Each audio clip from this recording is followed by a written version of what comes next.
Good morning, students. They hope your study is going very well, and you know that factorization chapter is going on. And now today I am going to discuss about the exercise 3C. Exercise 3C. जैसा कि अभी तक मैंने आप लोगों को जो factorisation बताया उसमें ये बताया कि कॉमन लेकर फैक्टर करना सिखाया, ग्रुपिंग करके फैक्टर लेना सिखाया, फॉर्मूला यूज करके फैक्टर लेना सिखाया। अभी तक तो आप लोग इतना चीज़ उम्मीद करता हूँ सीख लिए होंगे अच्छी तरह से। अब देखिए अभी जो मैं आपको एक्सरसाइज 3C पढ़ाने जा रहा हूँ, यह जो है इसमें जो फैक्टर करने वाले हैं वह जो फैक्टर होगा क्वाड्रेटिक ट्राइनोमियल का फैक्टर होगा।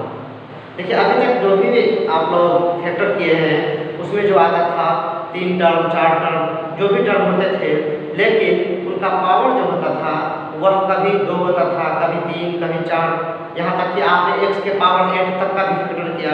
जैसे एक क्वेश्चन किए थे x के पावर 8 माइनस 1, क्वेश्चन नंबर 27 था, तो यहाँ पावर 8 था, 8 तक था और भी कैसा हो सकता था।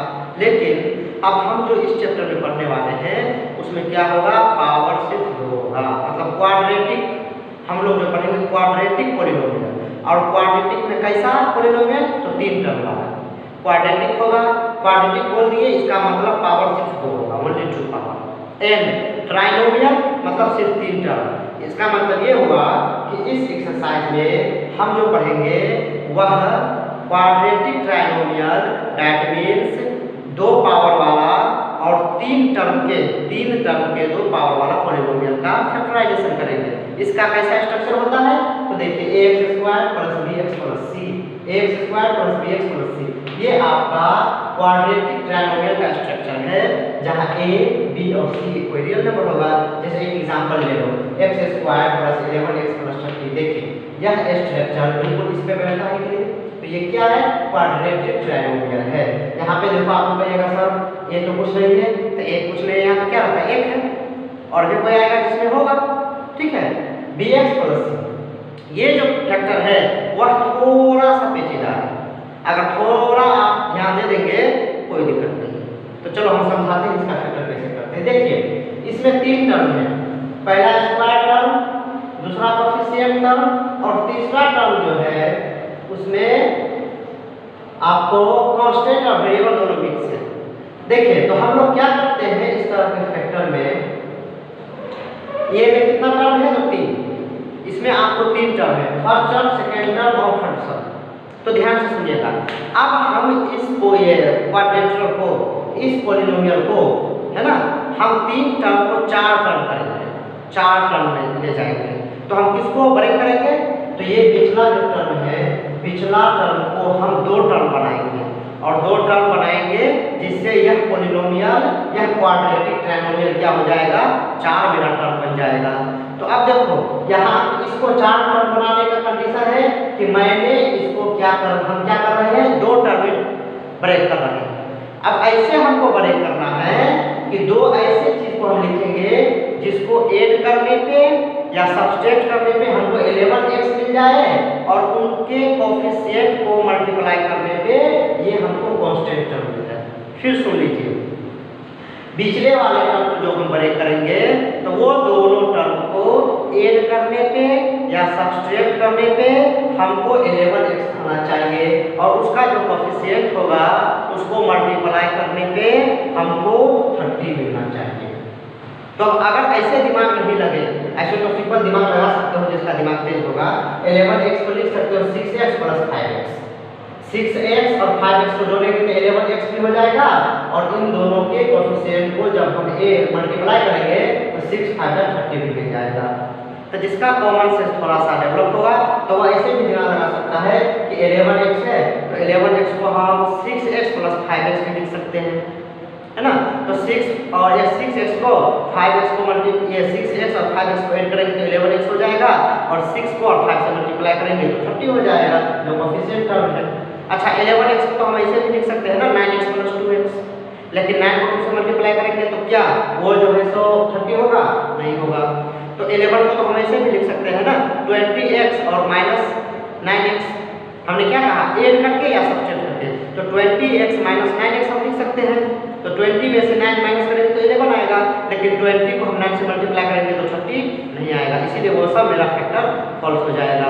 तो इस तरह थोड़ा कॉमन सेंस यूज करके आप इस टर्म को ब्रेक कर सकते हैं। और जब ब्रेक हो जाएगा तो देखिए ये 2 पेयर इधर बन गया, 2 पेयर इधर बन गया, तो इन दोनों में से जो कॉमन आने वाला है उसको कॉमन ले लो, जो मैं आपको अच्छी तरह पिछले वीडियो में समझा दिया हूं। दोनों में x कॉमन है तो x कॉमन लीजिए तो x और प्लस 6 बचेगा। इन दोनों में 5 कॉमन है तो 5 बाहर ले लीजिए तो x प्लस 6 आ जाएगा। तो अब देखो x प्लस 6 और x प्लस 6, अब इस टर्म और इस टर्म दोनों टर्म में x प्लस 6 कॉमन है तो x प्लस 6 बाहर आ गया, तो इस टर्म से x बचा और इस टर्म से 5 बचा, यही आपका फैक्टर हो गया। ऐसे अगर आपको माइंड मतलब नहीं समझ में आए कि हम जो है किस तरह मतलब इसको ब्रेक करें, तो देखिए ये आपको एक्सरसाइज 3C का क्वेश्चन नंबर फर्स्ट था। क्वेश्चन नंबर 3 देखते हैं, 69 और 20x को ब्रेक करना है। अगर आपको दिमाग में नहीं आ रहा है कि हम क्या करें, कैसे ब्रेक करें, किसको किसको ऐड करें या किसको किसको सब्स्टिट्यूट करें, तो एक सिंपल तरीका है कि ये जो आपका कांस्टेंट टर्म है इसको आप लोग फैक्टर करेंगे। जैसे देखिए यहाँ 69 को हम फैक्टर करते हैं, 3 से लगा दिए 23, अब ये इससे आगे फैक्टर नहीं होगा। इसका मतलब ये है कि 69 को हम ऐसे भी लिख सकते हैं 3 × 23। और देखो गौर से 3 × 23 करेंगे तो 69 आ जाएगा, और 23 में से 3 हम माइनस करेंगे तो हमको 20 मिल जाएगा। 23 को अगर हम 3 से मल्टीप्लाई करेंगे तो हमें क्या मिल जाएगा, 69 आएगा, और 23 में से हम 3 माइनस करेंगे तो 20 आ जाएगा। तो इस तरह क्या है, यह दोनों कंडीशन फॉलो कर रहा है। एक तो मल्टीप्लाई करके 69 भी हो रहा है, और दूसरा 23 में से हम 3 माइनस करते हैं तो 20 भी आ रहा है, जो कि मिडिल टर्म है। तो दोनों कंडीशन फॉलो कर लिया है कि नहीं। अब आपको एक या सब्स्टिट्यूट, तो देखिए तो हम इसको लिख दिए x² प्लस 20x को हम लिख दिए 23x माइनस 3x और माइनस 69, ठीक है। अब इस दोनों में आप x कॉमन लीजिए तो x प्लस 23, और इस दोनों में माइनस 3 कॉमन लीजिए तो x प्लस 23। हाँ, एक चीज हम आपको याद दिला देते हैं, बता देते हैं कि जब हम ये फैक्टर करेंगे तो ये जो मैंने मिडिल टर्म को जो मैंने ब्रेक किया, तो वह ब्रेक करना मेरा सही है या गलत है, वह आपको यहाँ आके पता जाएगा। अगर ये टर्म और ये टर्म अगर सेम नहीं हुआ, सेम नहीं आया, तो समझ जाना कि ये जो हम फैक्टर किए हैं या कॉमन लिए हैं तो वहाँ कुछ गड़बड़ी है। आपने देखा इसमें भी क्या है, इसका ये टर्म सेम आया है, यहाँ भी ये टर्म सेम आ गया, हम इसमें से एक को बाहर ले लिए और इसलिए दोनों बच गया, ठीक है। तो इस तरह आप देखिए ये मैथमेटिक्स का फैक्टर है, ये आप तुरंत ऐसा चाहेंगे कि हम तुरंत देखें और बन जाए, ऐसा नहीं, आपको प्रैक्टिस करना पड़ेगा। ज़्यादा से ज़्यादा क्वेश्चन प्रैक्टिस करना पड़ेगा, आपका माइंड ज़्यादा से ज़्यादा डेवलप होगा, ज़्यादा से ज़्यादा आप मिडिल टर्म को ब्रेक करना सीखेंगे, तब जो है फैक्टराइजेशन ईजी बन जाएगा, ठीक है। अब देखो हम यहाँ बात करते हैं x² minus 24x minus 180, question number 14 है। तो देखिए आपको ज़्यादा दिमाग नहीं लगाना, झमेला नहीं करना, सीधे 180 का फैक्टर कीजिए। फैक्टर हमने किया 180 का, तो 2 × 3 × 3 × 5 × 2। अब देखो यहाँ पे 5 3 जा 15, अब 15 2 जा 30 इंटू 3 2 जा 6, है ना। 30 इंटू 6 करें। अब आप थोड़ा सा यहाँ ये सोचेंगे कि देखो जैसे हम मान के चलो 5 या 15 या 45 इंटू 4 करेंगे तो 180 आएगा मल्टीप्लाई करके, लेकिन प्लस माइनस करने पर 24 नहीं मिलेगा। तो इस तरह आप दो पेयर के 2-3 पेयर जो है ना बना के चेक करेंगे, जिस पेयर से ऐड या सब्सट्रैक्ट करने पे मिडिल टर्म आ जाएगा तो उस पेयर को हम लोग ले लेंगे क्या। तो देखिए हम 180 को 30 इंटू 60 कर रहे हैं, तो 6 3 जा 18, 180 भी आ जा रहा है, और 30 में से हम 6 को माइनस कर रहे हैं तो मेरा 24 मिल रहा है। तो हम 24x को लिख सकते हैं -30x प्लस 6x। अब एक चीज याद रखिए, यहाँ सिंबल को भी याद रखना पड़ेगा। जैसे सिंबल भी याद रखना पड़ेगा कि देखो यहाँ पे मेरा टर्म माइनस है, तो अगर हम बड़ा वाला को माइनस में लेंगे तब तभी है ना यहाँ पे मेरा टर्म माइनस होगा। देखिए -30 प्लस 6 करो, फिर भी यहाँ पे देखो -30 प्लस 6 करेंगे तो 24 और 30 माइनस 6 करेंगे तो 24, लेकिन यहाँ प्लस 24 आ गया, यहाँ माइनस 24 आया। हम बनाना क्या है -24, इसीलिए हम बड़ा वाला को माइनस में रख रहे हैं और छोटा वाला को प्लस में रख रहे हैं। तो 30 -30x प्लस 6x कर रहे हैं तो हमको -24x मिल जा रहा है।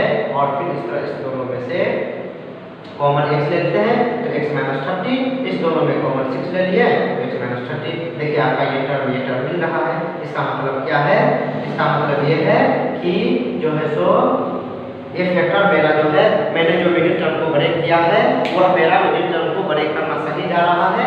इसका मतलब ये है कि हमारा जो है कॉमन के लिए वो भी सही है, तो इस दोनों में से एक बाहर कॉमन ले लो, ये आपका फैक्टर बन।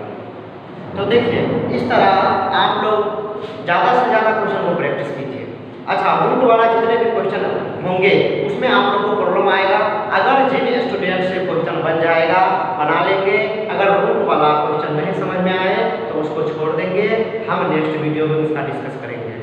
ठीक है, फिर आप लोग क्या कीजिए, पहले विदाउट रूट वाला जितना भी क्वेश्चन है उसको करने का प्रयास कीजिए। ठीक है, ज़्यादा से ज़्यादा। देखिए आप लोग समझदार स्टूडेंट हैं, क्लास 9 में चले गए हैं, ये क्वेश्चन मत कीजिएगा कि सर कितना तक बनाना है। ये बच्चे का मतलब क्वेश्चन है कि सर कितना याद करें, कितना बनाए। आप लोग के पास फ्री टाइम है ना, लॉकडाउन का ज़्यादा से ज़्यादा फायदा उठाइए, ज़्यादा से ज़्यादा क्वेश्चन कीजिए। जितना ज़्यादा प्रैक्टिस करेंगे उतना ही आप लोग का डाउट क्लियर होगा, उतना ही कॉन्सेप्ट क्लियर होगा, माइंड डेवलप होगा, तो आगे आपको आने वाले क्लास में, आने वाले चैप्टर में आप लोग को आसानी होगा। इसीलिए ये क्वेश्चन भूलकर भी मत करना, ये अच्छा नहीं लगता है आप लोग को। ठीक है, तो ज़्यादा से ज़्यादा क्वेश्चन करो।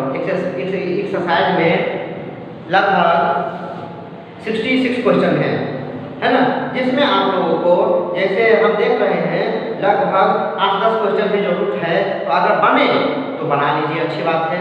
नहीं बने तो छोड़ दो मेरे लिए, हम समझाएंगे, फिर क्लियर होगा, फिर बनाना। ठीक है, तो आप लोग बाकी जो है सो क्वेश्चन ज़्यादा से ज़्यादा क्वेश्चन ट्राई कीजिए और ज़्यादा से ज़्यादा क्वेश्चन सॉल्व कीजिए। लेकिन हाँ, आप लोग बहुत लेट लगा देते हैं। पिछला वीडियो बनाए हुए हमको 4 दिन हो गया, और बताओ 4 दिन में अभी तक आप ये 3B कोई कर रहा है सर हम इतने पे हैं, कोई उतने पे हैं, तो ऐसे नहीं होता है। आप लोग ज़्यादा से ज़्यादा क्लियर करें ना, ऐसा टारगेट बना के रखें कि अगर कोई एक्सरसाइज लंबा है, जैसे ये 66 क्वेश्चन के आसपास है, तो कम से कम 2 दिन में से खत्म करो। 2 दिन कम नहीं है, 24 × 48 आवर है। आप लोग अगर 2-2 घंटा की ईमानदारी से मैच करेंगे, पढ़ेंगे तो खत्म हो जाएगा, है ना। तो ज़्यादा से ज़्यादा थोड़ा है ना इस पोर्शन में ध्यान दीजिए। और आप लोग जानते हैं RS अग्रवाल का क्वेश्चन कितना होता है, तो एक फायदा आप लोग को ये भी है कि ज़्यादा क्वेश्चन करेंगे तो ज़्यादा कॉन्सेप्ट क्लियर होगा, है ना। तो इसीलिए देरी मत कीजिए। ऐसे उम्मीद करता हूँ मैं कि आज आप लोग जितना विदाउट रूट वाला क्वेश्चन होगा वो क्वेश्चन कर लेंगे, और जो रूट वाला क्वेश्चन होगा वो मेरे लिए रखने देना, वो डिस्कस मैं आपको कल करूँगा और फिर इसके बारे में कल बताऊँगा। और एक बात और लास्ट में मैं कह देता हूँ कि मुझे क्लास 9 में कुछ ही स्टूडेंट नजर आ रहे हैं, और जो स्टूडेंट लोग अभी तक नहीं जुड़े हैं, मैं आप लोग से एक रिक्वेस्ट समझो या उम्मीद समझो कि आप लोग अपने फ्रेंड सर्किल को कांटेक्ट करके, है ना, उनको कहिए जल्दी से जल्दी जुड़ने के लिए, ताकि उन लोग का भी स्टडी कंटिन्यू हो, स्टडी नहीं छूटना चाहिए, क्योंकि जब ये फिर खत्म हो जाएगा तो फिर दोबारा से पढ़ना मुश्किल है। Thank you very much.